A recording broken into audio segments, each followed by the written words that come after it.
سیرت نبی دوسرا باب رسول اللہ صلی اللہ علیہ وآلہ وسلم کا بچپن۔ دودھ پلانے کا بیان۔ مکہ کے معزز لوگوں کا یہ رواج تھا کہ وہ اپنے بچوں کو ماں کی آغوش میں پلتا دیکھنے کے بجائے صحرا نشین قبیلوں کے پاس بچپن گزارنے کے لیے بھیجتے۔ اس کی وجہ یہ تھی کہ دیہات کی خالص غذائیں کھا کر بچوں کے اعضاء اور جسم مضبوط ہوں اور ان کی فصیح و بلیغ عربی سیکھ کر وہ بھی اسی فصاحت و بلاغت سے کلام کرنے والے بن جائیں۔ اسی وجہ سے اللہ کے آخری نبی حضرت محمد مصطفیٰ صلی اللہ علیہ وآلہ وسلم کو حضرت حلیمہ سیدہ رضی اللہ تعالیٰ عنہا کے سپرد کر دیا گیا۔ ان کا تعلق قبیلہ بنو سعد سے تھا جو بنی ہوازن کی ایک شاخ تھا۔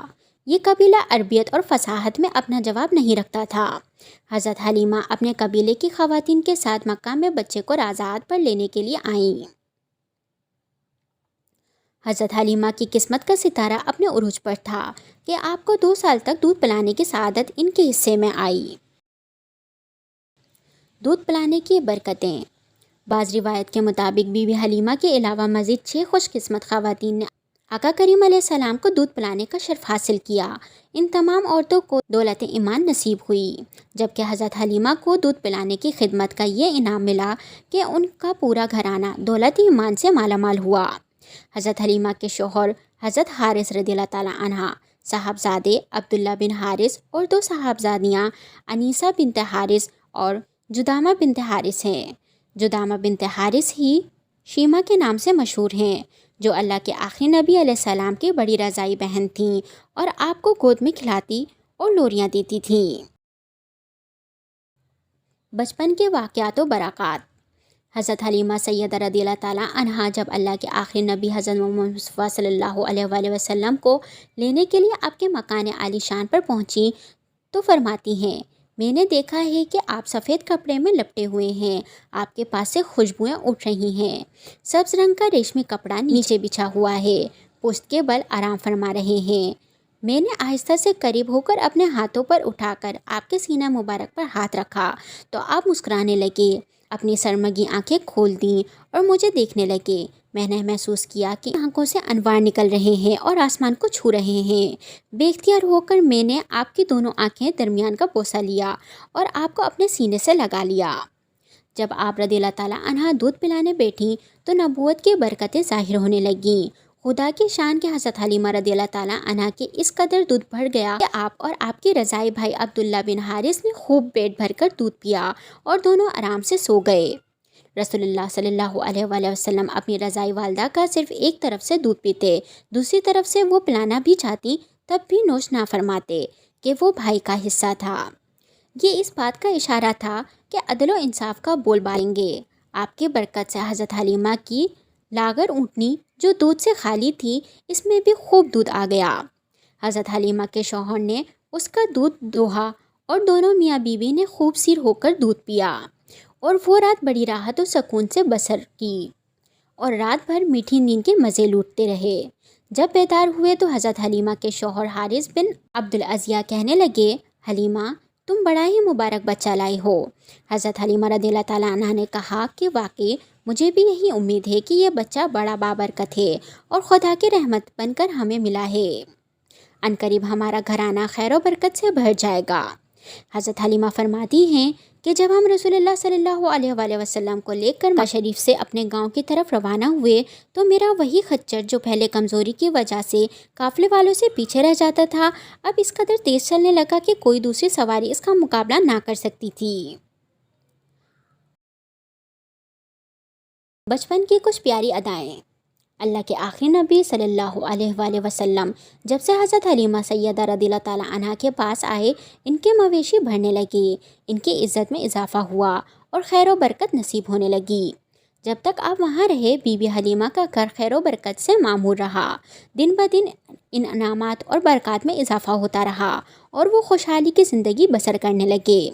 حضرت حلیمہ رضی اللہ تعالیٰ عنہا فرماتی ہیں، دودھ پینے کی عمر میں آپ کی دیکھ بھال میں مجھے بہت آرام تھا۔ آپ دوسرے بچوں کی طرح نہ چیختے چلاتے اور نہ گریہ وزاری فرماتے۔ 2 ماہ کی عمر میں آپ گھٹنوں کے بل چلنے لگے، 3 ماہ کی عمر میں اٹھ کر کھڑے ہونے لگے، 4 ماہ کی عمر میں دیوار کے ساتھ ہاتھ رکھ کر ہر طرف چلا کرتے۔ 5 ماہ کی عمر میں چلنے پھرنے کی پوری قوت حاصل کر چکے تھے۔ 8 ماہ کی عمر میں یوں کلام فرماتے کہ بات اچھی طرح سمجھ آ جاتی۔ 9 ماہ کی عمر میں سے باتیں کرنا شروع فرما دیں۔ آپ نے اپنی عمر کے ابتدائی حصے میں جو کلام فرمایا وہ اللہ اکبر کبیرن والحمد للہ کثیرن، ترجمہ اللہ سب سے بڑا ہے اور ہر طرح کی حمد و تعریف اللہ کے لیے ہے، تھا۔ جھولا جھولتے وقت آپ چاند سے باتیں کرتے اور اپنی انگلی سے جس طرف اشارہ کرتے چاند اسی طرف جھک جاتا۔ وجود مصطفیٰ کی برکتیں۔ بی بی حلیمہ رضی اللہ تعالیٰ عنہ آپ کے برکتوں کو یوں بیان فرماتی ہیں، میرا قبلہ بنی سعد قحط میں مبتلا تھا۔ جب میں آپ کو لے کر اپنے قبیلے میں پہنچی تو قحط دور ہو گیا، زمین سرسبز، درخت پھلدار اور جانور موٹے تازہ ہو گئے۔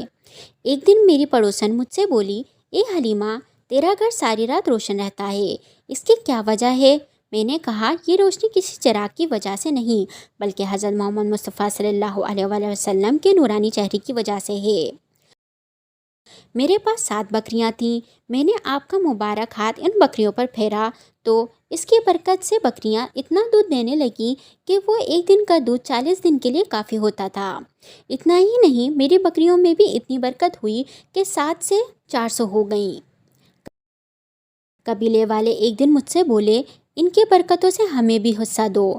چنانچہ میں نے ایک تالاب میں ان کے مبارک پاؤں ڈالے اور قبیلے کی بکریوں کو اس تالاب کا پانی پلایا تو ان بکریوں نے بچے پیدا کیے اور قوم ان کے دودھ سے خوشحال و مالدار ہو گئی۔ آپ کو لڑکے کھیلنے کے لیے بلاتے تو ارشاد فرماتے، مجھے کھیلنے کے لیے پیدا نہیں کیا گیا۔ آپ میرے بچوں کے ساتھ جنگل جاتے اور بکریاں چرایا کرتے تھے۔ ایک دن میرا بیٹا مجھ سے بولا، امی جان، حضرت محمد مصطفیٰ صلی اللہ علیہ وآلہ وسلم بڑی شان والے ہیں، جس جنگل میں جاتے ہیں ہرا بھرا ہو جاتا ہے، دھوپ میں ایک بادل ان پر سایہ کرتا ہے، ریت پر آپ کے قدم کا نشان نہیں پڑتا، پتھر ان کے پاؤں تلے خمیر کی طرح نرم ہو جاتا ہے اور ان پر قدم کا نشان بن جاتا ہے، جنگل کے جانور آپ کے قدم چومتے ہیں۔ بنو سعد میں قیام کی مدت اور واپسی۔ حضرت حلیمہ رضی اللہ تعالیٰ عنہ اور ان کا خاندان قدم قدم پر اللہ کے آخری نبی صلی اللہ علیہ وآلہ وسلم کے برکتوں کا مشاہدہ کرتا رہا، ان سے خوب فیضیاب پاتا رہا اور اپنا مقدر سنوارتا رہا۔ دیکھتے ہی دیکھتے 2 سال مکمل ہو گئے۔ حضرت حلیمہ نے آپ کا دودھ چھڑوا دیا اور معاہدے کے مطابق آپ کو آپ کی والدہ حضرت آمنہ رضی اللہ تعالیٰ عنہ کے پاس لے گئیں۔ انہوں نے حسب توفیق حضرت حلیمہ کو انعام و اکرام سے نوازا۔ آپ کی برکتیں دیکھ کر حضرت حلیمہ کا دل مچلتا کہ آپ مزید ان کے پاس ان کے قبیلے میں رہیں۔ عجیب اتفاق کہ انہی ایام میں مکہ شریف میں وبائی مرض کا دورہ تھا۔ حضرت حلیمہ نے وبائی بیماری سے بچانے کے لیے حضرت آمنہ کو اس بات پر راضی کر لیا کہ وہ حضور کو مزید کچھ مدت کے لیے ان کے قبیلے بھیج دیں۔ یوں حضرت حلیمہ کی دلی مراد بھر آئی، یعنی مقصد پورا ہوا، اور ایک بار پھر بی بی آمنہ کے چاند سے ان کا آنگن روشن ہو گیا اور اللہ کے آخری نبی السلام کے وجود و مسعود کی بدولت ان کا مکان دوبارہ سے رحمتوں اور برکتوں کا کان بن گیا۔ آپ تقریباً 4 سال تک قبیلہ بنو سعد میں برکتیں لٹاتے رہے۔ وہاں آپ نے اپنے رضائی بہن بھائیوں کے ساتھ بکریاں بھی چرائیں۔ بکریاں چراگاہوں میں لے جا کر ان کی دیکھ بھال کرنا یہ تقریباً تمام انبیاء اکرام علیہ السلام کی سنت ہے۔ آپ نے اپنے عمل سے بچپن ہی میں اپنی ایک خصلت نبوت کا اظہار فرما دیا۔ قبیلہ بنو سعد میں جب پہلا شک صدر ہوا، سے گھبرا کر حضرت حلیمہ آپ کو بی بی آمنہ کے پاس لائیں اور ان کے سپرد کر دیا۔ اس کے بعد آپ اپنی والدہ کی آغوش میں پرورش پانے لگے۔